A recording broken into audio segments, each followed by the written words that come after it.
Dear Airsoft enthusiasts, my name is Laurențiu Zanfirescu. I am the acting chair of Western Australia Airsoft Club. In today's video, we bring you an interview with two of the most prominent airsoft lobbying personalities in the European Union. The purpose of the interview is education and awareness raising regarding the sport of airsoft. Keep tuned.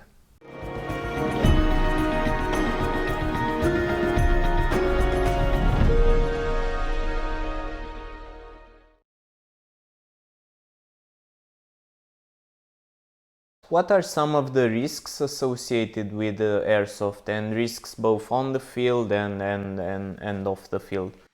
Well, safety-wise, it's the same as any popular sport in any country, meaning that players have to follow safety regulations. So, for example, here in the Netherlands, it's mandatory to wear safety glasses which have a certain impact protection, and this is also common in the rest of the world. Off the field, there are very little risks. One could say that not informing local authorities about game days is a risk. What about the appearance risk of airsoft? Because at the end of the day, most of the airsoft devices we use, they replicate in appearance real firearms. How is that a real risk, or how is it perceived in your country? And we'll go with Matt. Well, certainly they look like real firearms, and there stands a possibility of causing alarm if you show an airsoft in a public place, and people don't understand what it is. So they're certainly. People sometimes refer to them as toys, and they certainly aren't toys, and you can cause alarm with them. As far as I'm concerned, the way you mitigate that risk is by limiting the availability. So I don't think they are firearms or anything like firearms, but I don't think they should be available to anyone. And I think if there's reasonable programs in place to limit ownership, say to club members, and education to those people before they obtain them, then really they don't cause issues. Yeah. Joachim, what is your experience related to this appearance risk in your lobbying efforts? Has this been something commonly raised by the politicians or the police? Yes, absolutely. But as long as you inform the politicians and police, in a good way, in a good manner, then there's really not a big problem. It's a sport, and I have to say I've been playing for 25 years. I sprained my ankle, and I had a tooth chip once, and that's in like 25 years of intensive play. I've got friends who play rugby and football, and they've destroyed their knees, they've got back injuries. You see people with broken necks, and just fatigue on the body. Airsoft is, it's low impact, and compared to, I'd say, any other sport I think of, out on the field, it's really safe. Yeah. Okay. Thank you. So how does the wider society perceive the sport of airsoft? So as our sport is becoming more known, and looking at how our sport is growing, the perception that I experience is definitely more positive than negative, but we need to continue to promote our sport. Yeah. Would you have anything to add to that, Matt? I think that the majority of perception of airsoft these days is through YouTube videos. It's been quite interesting. When I started, airsoft wasn't really known at all. You had to explain it to people every time you brought it up in conversation. But now, pretty much when you bring it up, some people go, "Oh yeah, airsoft. I've seen videos on YouTube." And so it's known, and it's quite a positive, honest way of portraying it too. So I'm pretty happy with that. Yeah. There's occasionally you get articles in the media, and occasionally you get politicians that jump on the bandwagon and try and push airsoft as this very negative thing. But really, people know it as a sport now, I would say, generally speaking. And and that's good that we can get to them first and show them what it's really about before they hear the scare stories. I think that's quite important. So you started a good topic, and I'd be interested to understand which are some of these negative perceptions that both the politicians and the police departments of the certain countries, if the police department would be the one dealing with it, what would be some of these misconceptions? Joachim, Matt spoke a bit. Can you please continue and add on? Yeah, absolutely. Well, as an ambassador, I talk to a lot of police officers in various departments, not only in this country, but I operate internationally. So they don't have any problems with our sport, just as long as we abide by the law and we use common sense. A concern for them is is criminals using airsoft devices in criminal activities.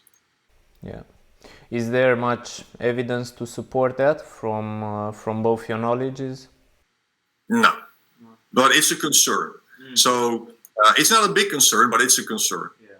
And criminals are generally not interested in airsoft devices anyway.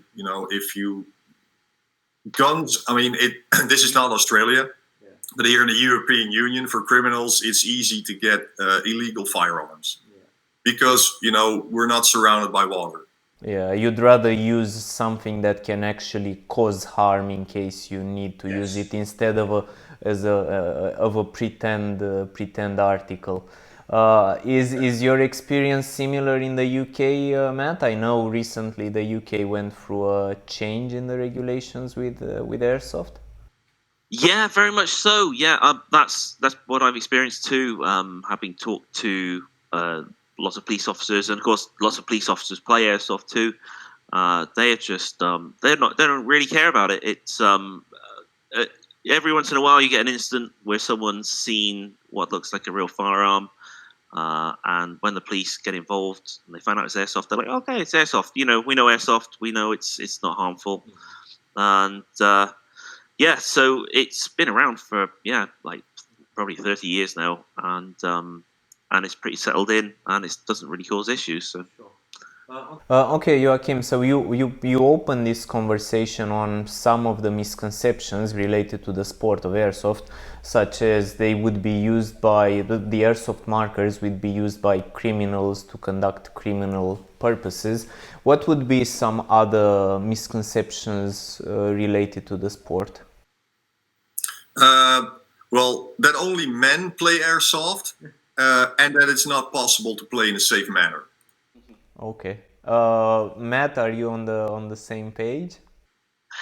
Yeah, sure. I further to it being only men that play airsoft, people also sometimes think, it's only like thin, fit guys that play airsoft, right. As you can see. Yeah, not just thin, fit guys. And disabled people too. There's for most disabilities, there is ways you can participate.